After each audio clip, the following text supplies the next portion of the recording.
We'll go ahead and call the meeting to order at 4:31.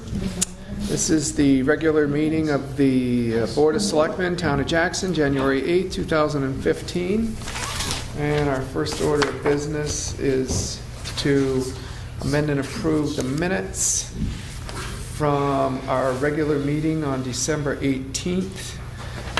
These came out a little earlier today, I think, and did you guys get a chance to go through them? I did, yes. Okay. Either one of you want to make a motion to approve the minutes from our December 18th public meeting? So moved. I'll second. Okay. Any changes or edits that either one of you saw? Nope. Okay. Only one I saw, Brienne, is with an E, just so you know. Yeah. You can never get those right. It's always one or the other, right? And so, all those in favor of accepting the minutes? Aye. Okay, there it is.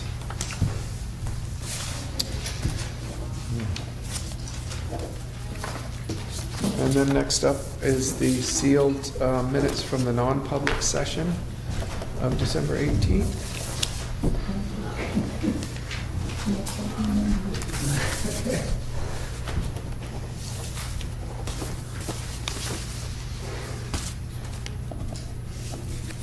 All right, that is done. Action items.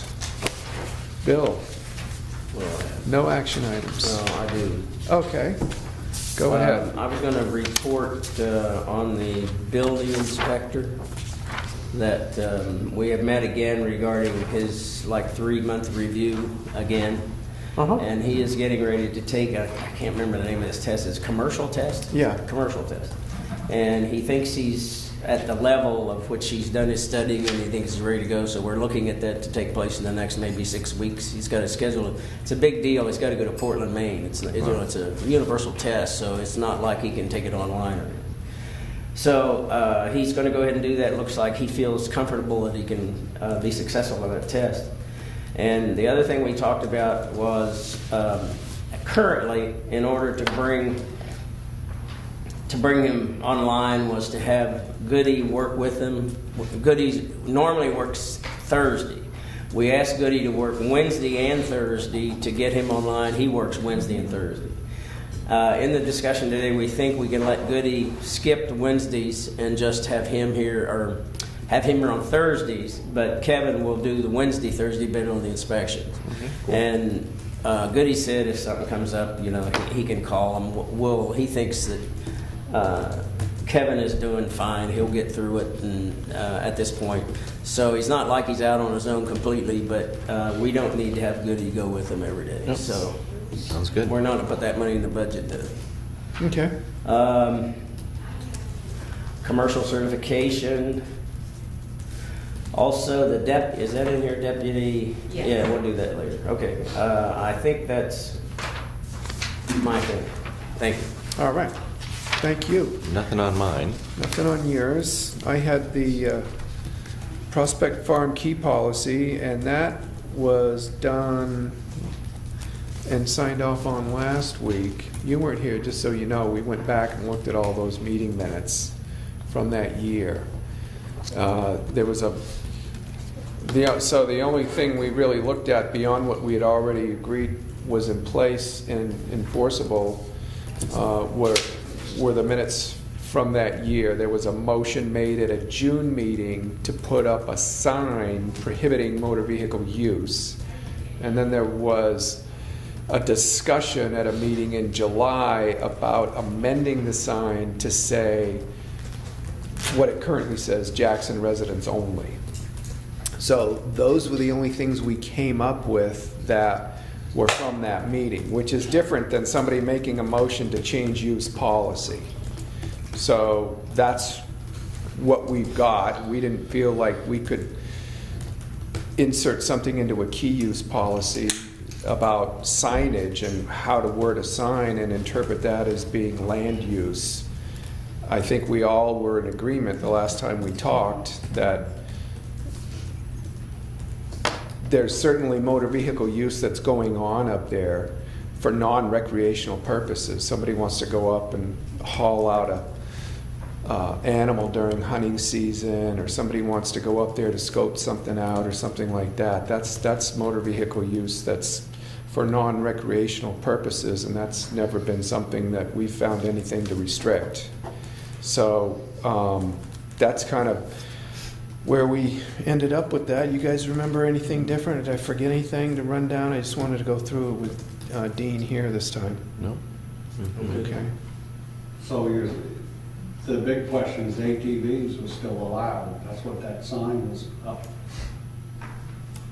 For non-recreational use. Yeah. Yeah, right. Yeah. And I actually went back when I saw that because Dick Bennett was one of the Yeah. selectmen that was on the board at the time that those meetings took place. And I said, can you kind of explain to me what the conversation was about? And so the July meeting, when they put up the sign about town residents only, he said that was because Arthur had really advocated and lobbied hard for being able to get up through that gate and do things when it was necessary, and it had nothing to do with like creating a dirt bike track or anything like that. And so the selectmen at the time felt it was reasonable, and our interpretation of the original restrictions was that that was never anything that was restricted anyway. So that's the key use policy. Does that seem straightforward to you? Yeah. Okay, good. So, and I just wanted to give the update because Dean was in the building. Anybody else have anything to say about the key use policy for Prospect Farm before we move on to the next action item? Okay, great. And then the next action item was to take a look at the sidewalk snow removal policy. And so we did that. We don't have a written contract that's in force year in and year out. We don't pay somebody by the storm to do that.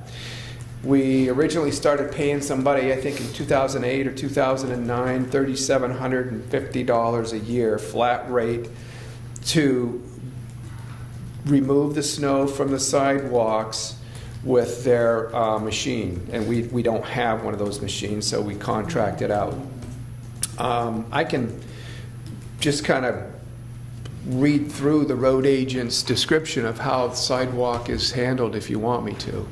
Do we still pay somebody to do that? We pay somebody, so we started paying $37.50, and then about 4 or 5 years ago it went up to $42.50 for the winter for snow removal No matter out how there. many storms. And the understanding, right, is that if we contracted with somebody, clearly we would pay more, which we could do. And if we went ahead and contracted with somebody, they could get here quicker and everything else. And the guy that we work with makes it clear. He's got lots of accounts, and sometimes he's not here the next day, and sometimes he's not here for 18 hours. And so in the interim, that's when people who see snow plows removing snow from the sidewalk, that's the town road crew doing that. And of course that's tricky. I know I leave for work at 6 in the morning and you'll see a big pile here because there was a car parked there and the plow plowed around it and got parts and bits and pieces and everything else. So It's been great so far this season. I don't know if it's because we brought it up, but the sidewalks have been cleaned, and even yesterday the town went around with one of their pieces and put sand on it. yeah. So right now it's great. I think the only issue is, if the guy comes 2 weeks after a snowfall, Right. does he still get paid? Is there some kind Day and a half is about as Yeah, long that's reasonable. as we wait for Okay. him to come, because he's got a unique machine Yeah. and it's in That's fine. demand, and so If he that's doesn't kind of. come, is anybody in the town administration going to call him and say, we need you to come, or it just sort of gets over? Well, I don't think that's been an issue in the past where it's like, hey, it's 2-3 days later, where is this guy and everything, but they know him and they keep in touch with him and everything else. I was the one that told the road agent last year, because he came to me for advice when we had that ungodly amount of ice. Yeah. It's like, we can keep hitting this and cutting it and cutting it and cutting it, and just so you know, that impacts the blades on the snow plows, and so the more you plow in ice, the quicker you have to replace your blades. And I said, you know what, at this point, it doesn't make a lot of sense to do that, but He's great. Yeah, Sand so that's is where- wonderful. It's easy. yeah. I think that was more of a coincidence than anything after the last meeting, just so you know, because it took me about 2-3 days to get to Jay and say, hey, this came up, and let's, you know, can you give us a contract or just give us the rundown? So that's the Okay. gist of that. Next action item on the list is Julie A, none. Julie H, none. And that's it. We don't have any other action items. We're gonna have to get busy and get some action items, I guess, going between meetings. The other items of note are that our next meeting will be Thursday, January 22nd at 4:30 p.m. here in this room, and then that will be followed at 6 o'clock by the budget hearing number 1. And then February meetings, February 5th at 4:30 p.m. here, and that will be followed at 6 p.m. by budget hearing number 2. And then February 19th is our second meeting in February, and that's 4:30 p.m. right here, and all those are Thursday dates. So that takes us to public comment. Any public comments? Dean? Prospect Farm, stump dump. What's up with that? We don't need it now, but springtime. Yeah. I know you've been talking with Jay about that. What exactly needs to be done to have that opened up again? Well, after Ski Turn did that parking lot up there, they filled it up and it Right. got pushed over. Uh-huh. So, I mean, I took a couple loads up from Partridge Lane this summer and I had to dump them beside the road and he had a hell of a job pushing. He got them out of, I dumped them on a government road on Mhm. the edge. But like he said before, I need a dozer or something now because he Okay, dumps them much. But great. Great news, Julie. We got our first action item for next meeting. Put that under my name as stump dump report. And I know that's off to the right. And I know it's been full and kind of officially, semi-unofficially Well, closed. according to the conservation minutes, it's officially closed. Yeah, So, right.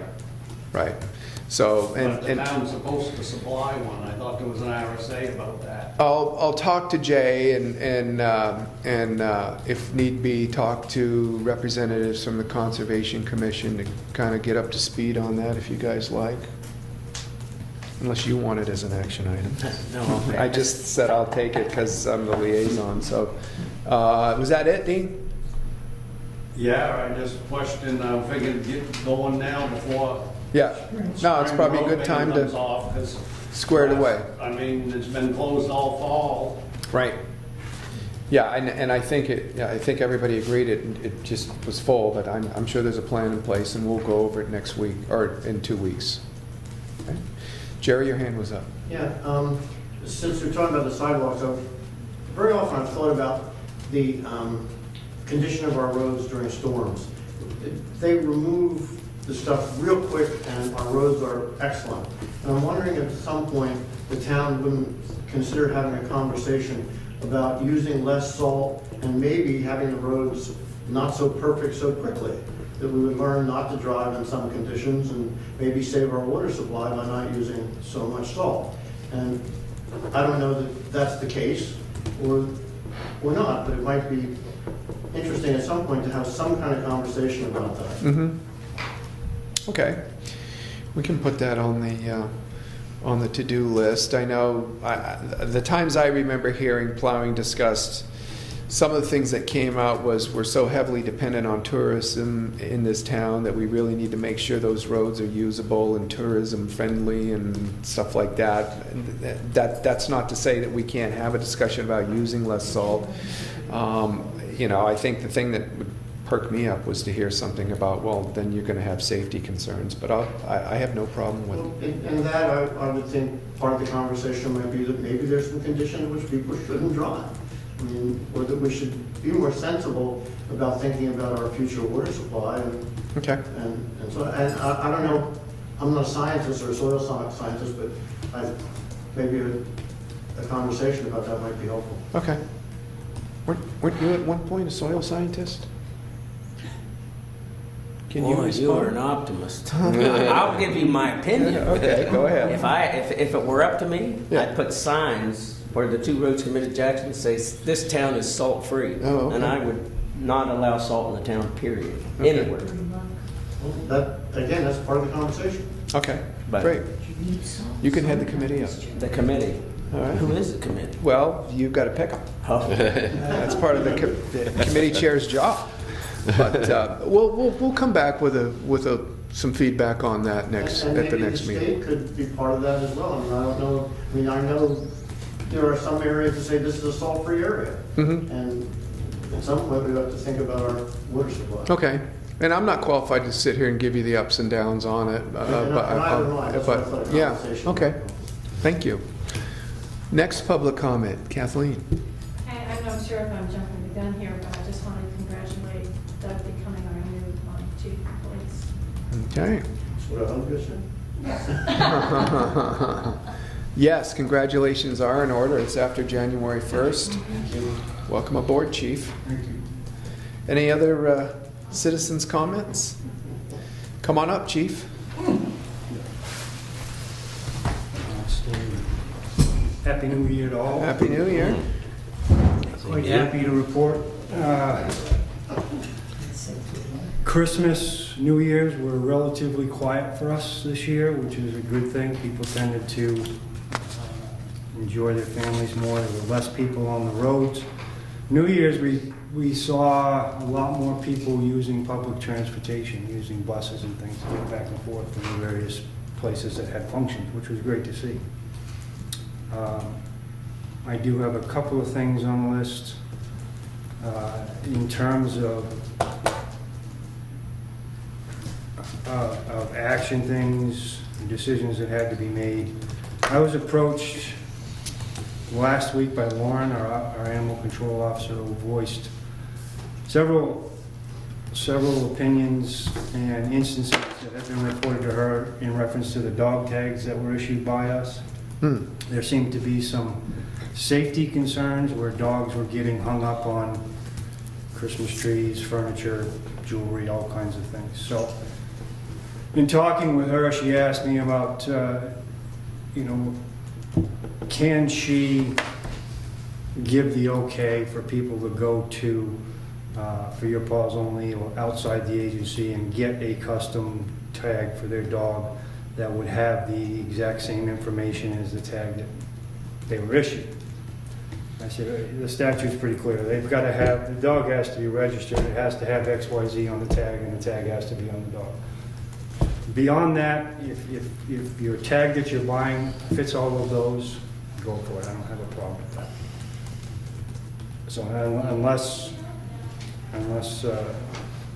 there's something legally that the board can see that I didn't, I think it's a perfectly acceptable resolution to a safety problem.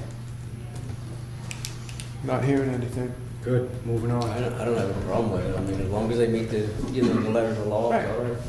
Or, We have seen an increase in the number of house alarms that have gone off over the past 2 weeks. And we've noted that those are simply due to second homes that have alarms for their temperatures internal. And those had to be recalibrated, redone, or just plain updated. They were handled and there's no further issue with those. As a matter of business and safety, to cover myself and any employees who left, retired. Monday, the keys, the front door to the police department's locks will be changed and a new set of keys will be issued to me and my officers. It doesn't reflect anything up here, but in terms of building security, that's what we're doing for that.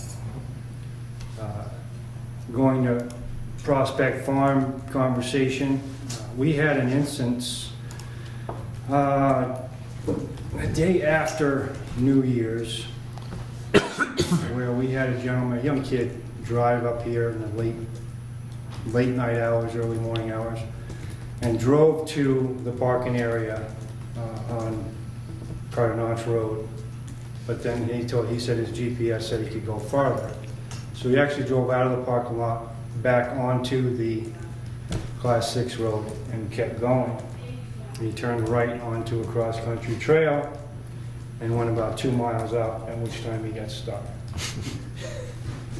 So you're going to have people who are going to drive on those trails regardless of I had this conversation. The reason I bring it up is because it became a joint effort between our police department, the Jackson Touring Association, and the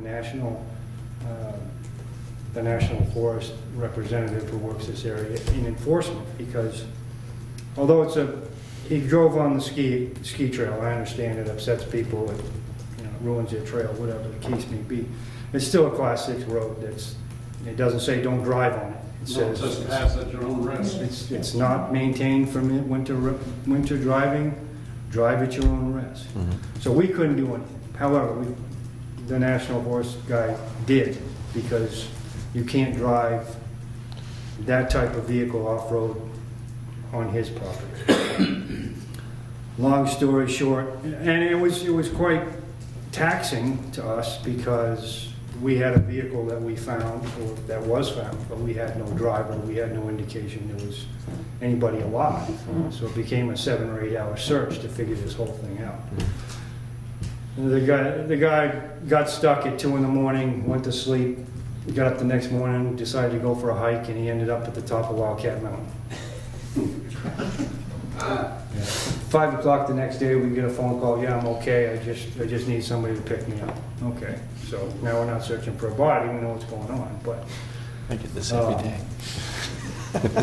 we did have, I mean, that was quite an exciting thing. All to say that I had the conversation with the Ski Touring Association, and they may or may not decide to put up signage that says no vehicles beyond this point, or whatever the case may be, which I did advise her that she would have to come back to the town, because it's still a Class 6 road, and she can't just willy-nilly hang up signs everywhere. Right. All right, so they're aware of the situation, and they're not going to call me at 4:30 in the morning, because people can drive out there until they can't. Interesting. In terms of personnel, we're looking really good. I tested 4 people, gave them the physical agility test before Christmas. According to state parameters, I need to run that test at the 35th percentile, based on their height, weight. 3 of the applicants passed at well above the 50th percentile on an entrance level exam, so we're very excited. But I have gotten that number down to 1 person I'm very interested in. I'm going to be scheduling an interview with him and with Bill to bring him in and hopefully get that process, get the paperwork done, so we can move on with that. Other than that, Very good. that's where the PD is at for this year. Very good. Questions for either one of you? No, No? I'm fine. That's great. Thanks, Chief. Thanks. Have a good Thank day. you, sir. Thank you. Agenda item number 5 is the building inspector, and I think Bill just pretty much gave the update, status of the building inspector's office and report on that. We've got 3 building permits here to read into the record. The first one is map V9, lot 15. Owner is Frost, and that's at 24 Snowplow Turn Road, extending this building permit that was already on file. And then we've got map V9, lot 15, owner Frost, again, 24 Snowplow Road, it's extend the building permit. So these were 2 separate building permits, and both of them needed to be extended and were. And then the third one is map V8, lot 210, owner is McDevitt, 45 Middle Mountain Trail, installing solar panels, photovoltaic on the garage roof. That's all we've got for new building projects in town that generated a permit this week. Gentlemen, anything on building? 6. Agenda item 6, new business. 6A, oath of office. Signatures are required. The oath of office has been given. There's certainly no motion necessary on that, so we'll just go ahead and sign that Douglas Jetty has taken the oath of office and now is officially our Chief of Police, Town of Jackson.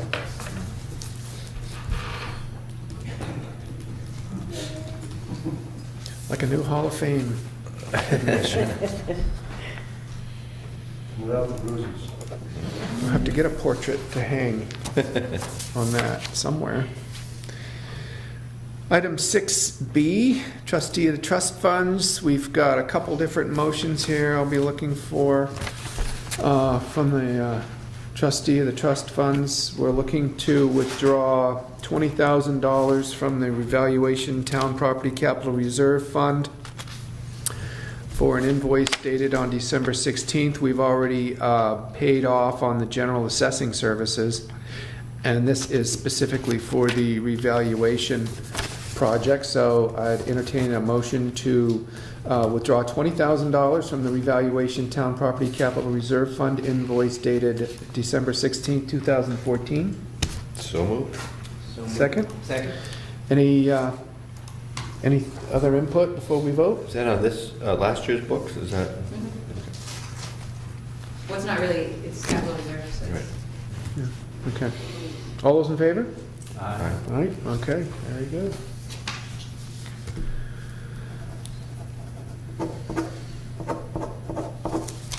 Just the top piece, Yeah.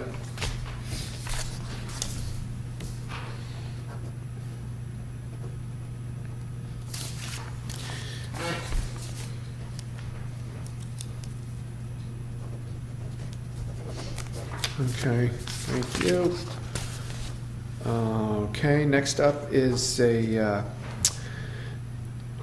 looking for a similar motion here, and this is to the trustees of the trust fund, and we're going to be withdrawing a total sum of $53,251.75 for the old library building project, and that will be $249 to Pope Security Systems for that fire alarm setup fee.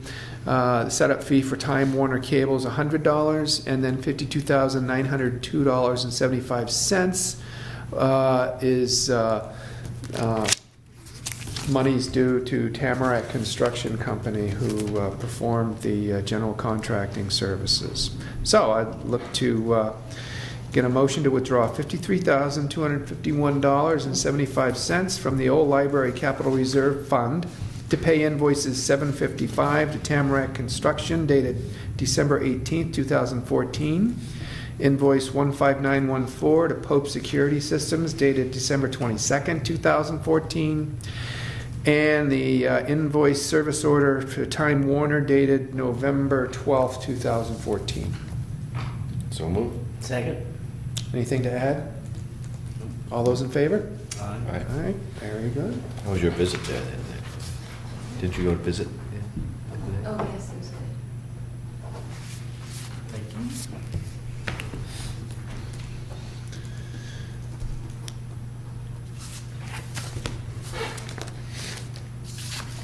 Timber tax warrant. Up next. Just need a motion? I Just stuck a- an intent to cut in there first, sorry, didn't put that on there. Oh, okay, yeah, intent to cut. So we've got a request here for an intent to cut. This is map R30, lot 6, and lot 15A. Owner, Stephen Dinsmore. And Denise Dinsmore. Does that require a motion from us, or we just signing off on this? Intent to cut. I think it does. Okay, seek a motion to sign off on the notice of intent to cut on lot R30, or map R30, lot 6 and 15A. So moved. Second. All those in favor? Any discussion? No? Okay, very good.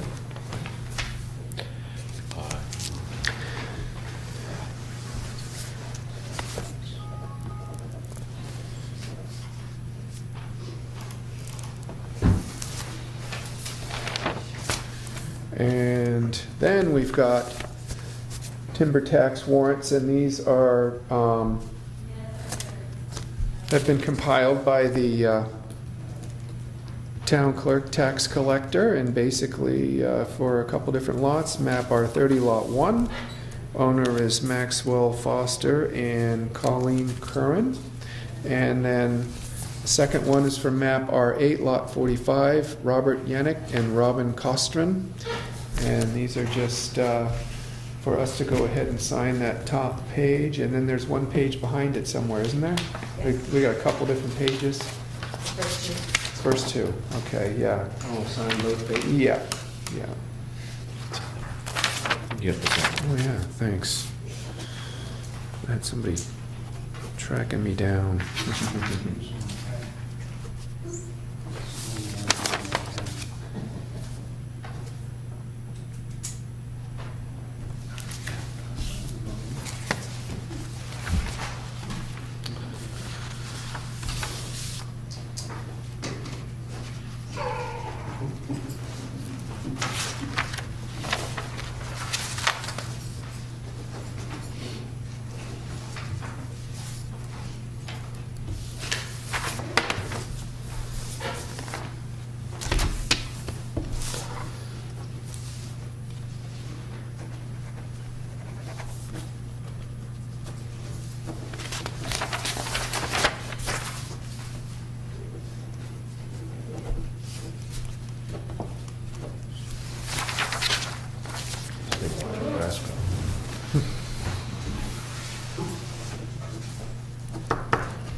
Next up is just an FYI informing us that the Jackson School District's tax warrant for tax year 2015, in accordance with the provisions of RSA 7682, you're hereby required to assess the sum of $911,004 for the 2015 education tax. Per RSA 3, this amount is based on a uniform tax rate of $2.42 per $1,000 of evaluation of the 2013 equalized valuation without utilities in the amount of $376,448,053. So that is nothing we need a motion on, but that is from the Department of Revenue Administration. Is that up or down with the previous year? You know, it doesn't have a comparison rate on there. I really don't know if that's up or down.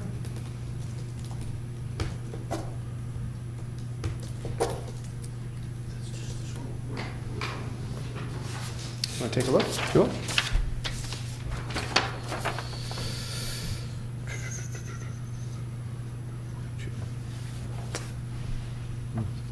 Thanks. Sure. Next up is just the update on the deputy health officer, and we got emails about that from our health officer. And as an FYI, Kevin Bennett has consented to serve as the deputy health officer. Want to be able to pass that along to the state. So does that require a motion, or we need to accept that? Or was that Tom's authority? Well, I know you have to get sworn in, so we're gonna have a letter for you guys next week. Okay. Next time to sign, that Yep. you can then give. Okay. I can't remember if we I would do a motion. made a motion on that last time, or? Yeah. We did. Okay, great. Excellent. And then we've got a new groundwater monitoring agreement. Those are always fun. And so we've got, are these both two separate copies of the same Yes. monitoring agreement? Okay. And so there's only one spot here for a signature.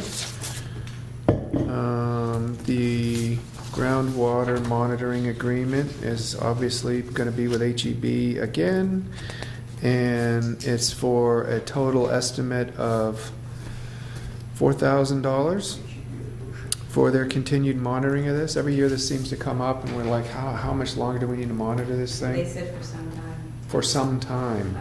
Wouldn't give a. Okay. Well, I do think that it was 2 years ago where we had Jay in here, and he had a date that was different than for some time. That's what they said last year.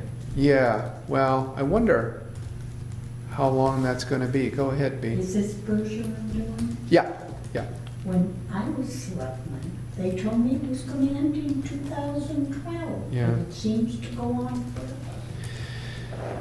forever. Could you put an action item on your name, Julie, to contact HEB's office? Anybody else curious as to? Yeah. It's in the Along that. minutes too. As to, that it's gonna be 2012. Yes, Yeah, okay. there was a lot of That'd be discussion great. around that. Well, I think It's that's why supposed we to originally didn't put it in the be budget. 5 years. Last year, and then we had to do the emergency. Right, Yeah. because they said. So they capped them and everything. And more help. Right, right. But they usually do. I think we thought it was done when they got capped. Right, right. So that'd be nice to have that information. Do we need that before we entertain a motion to sign this agreement? I think we're kind of bound to that thing anyways. Right. Until such time Okay. we find out otherwise. So do either one of you want to make a motion that we enter into this letter of agreement for the next 12 months to monitor the Maloon Road landfill site, groundwater monitoring? So moved. I'll second. Okay, all those in favor? Aye. Okay. Just one spot, huh? That's it? You can sign it. You're a select. Even by myself? Yeah. Yeah.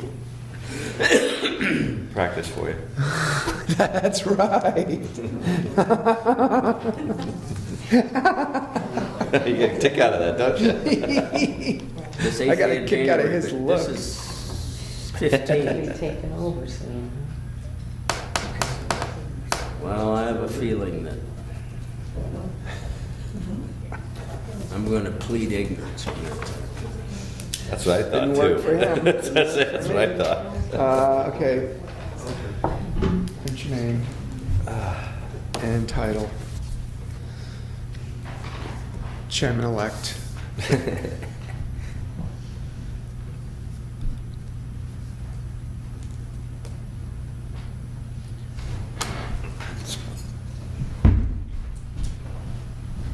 And I take it one of these is our copy, and one's for HEB, so you can go ahead and can do the same thing on that one. And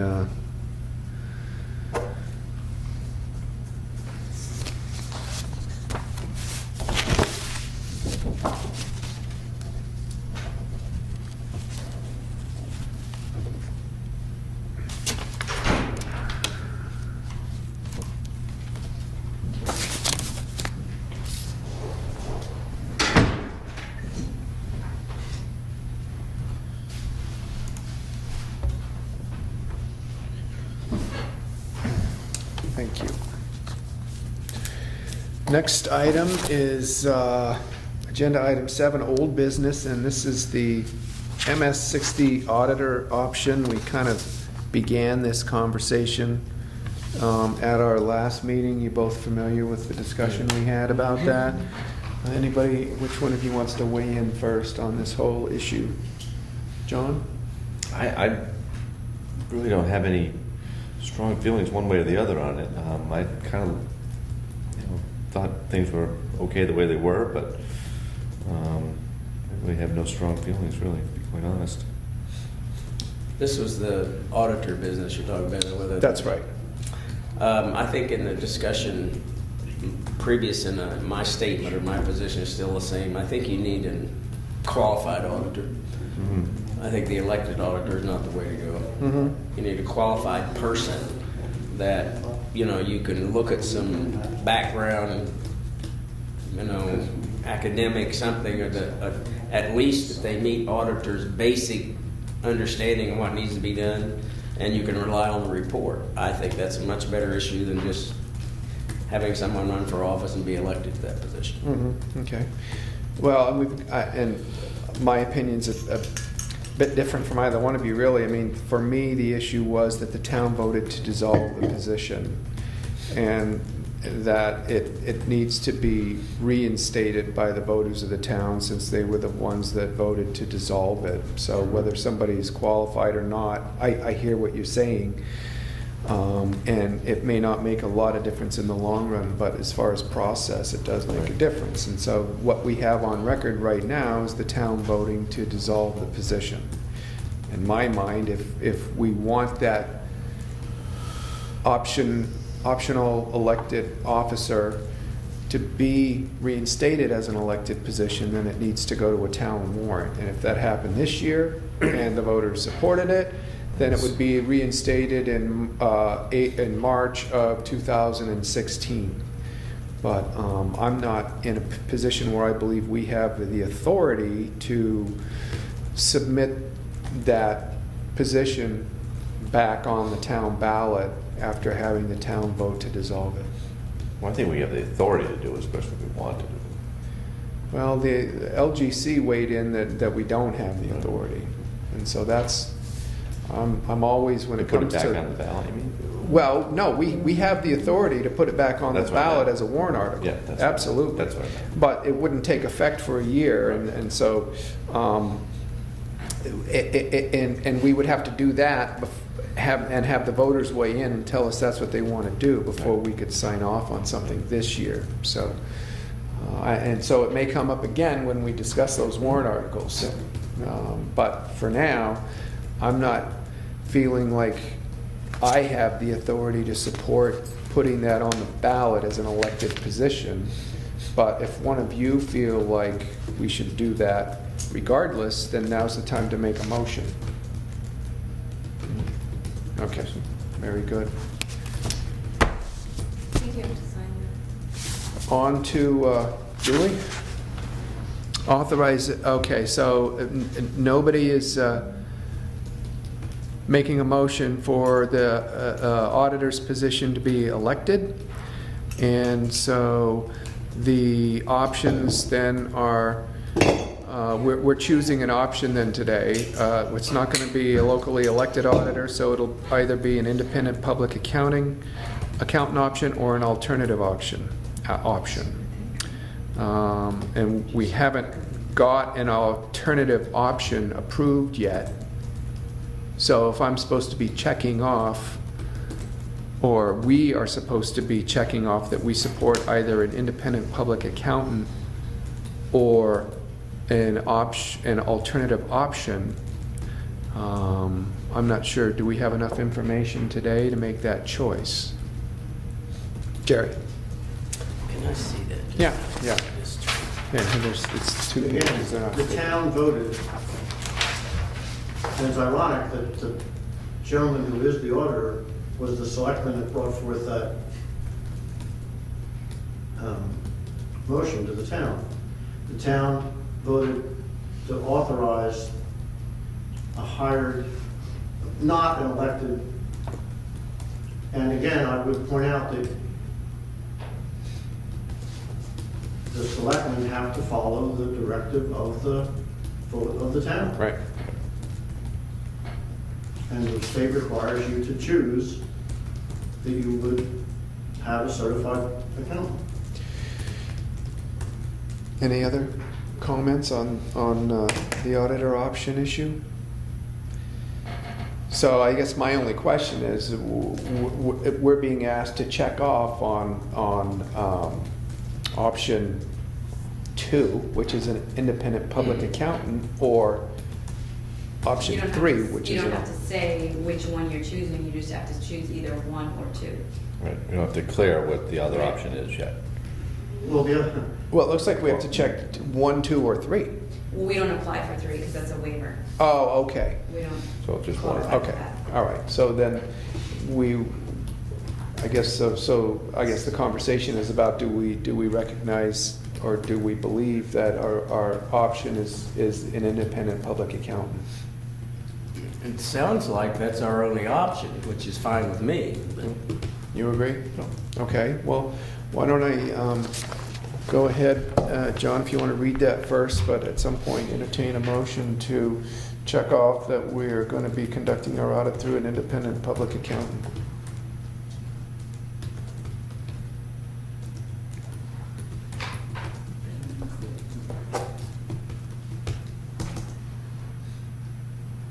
No choice there, I don't think. Okay. One of you want to make that motion? I would make the motion that we select the independent public accountant. Second that. All those in favor? Aye. Aye, okay, very good. The motion passes, and it's just looking for one authorized signature. Your turn. Right there. And the date, and go ahead and check off. Right there, it's done. Okay. DNA's all over that one. Thanks. Next up is agenda item 8, back to public comments. I have a question. Yeah. Why do we need a deputy health officer? I'm just curious. Yeah, no, I, other than we've always had one, it may be something A that's, deputy health, we had a health officer, That was it. not a Yeah. deputy, and I thought Tom was the health officer. yeah. Yes. Well, I think he may have, now that I think about it, did he recommend that? Because I can't remember the conversation. it's good to have somebody as a backup if the Somebody's health out of officer town. We can't don't serve. even have 1,000 people in this town. We're getting like Washington. I mean, that's all right, your taxes are going up, but that's all Mhm. right. I'm just bringing it up. Is it a paid position, the deputy? No, no. Hey, nothing's free. Why don't we put that on somebody's action item? If we could just get a brief report from Tom. I mean, on Tom, you know, like anybody else could be out of town. you Right. know. I mean, it's certainly nice to have somebody to call upon if needed. He's not paid, so it's not, you know, it's not raising the taxes per se, but bless you. Wait till you get your order. But we can go ahead and Find out. get a report in writing on He told me. identifying the need. Any other public comments? Okay, well, hearing none, I'll go ahead and entertain a motion to enter into a non-public session